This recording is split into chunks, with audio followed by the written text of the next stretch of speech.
Here is the printed material, both sides with the sensor mark.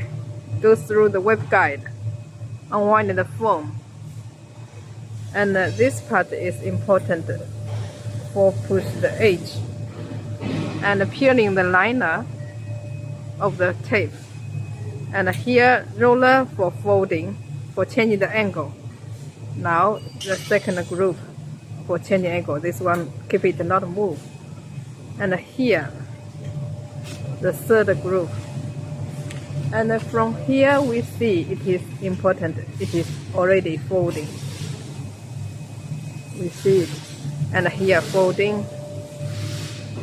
Here press. Here already after folding.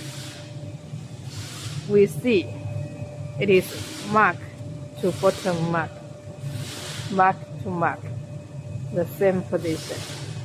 We see. So finish folding.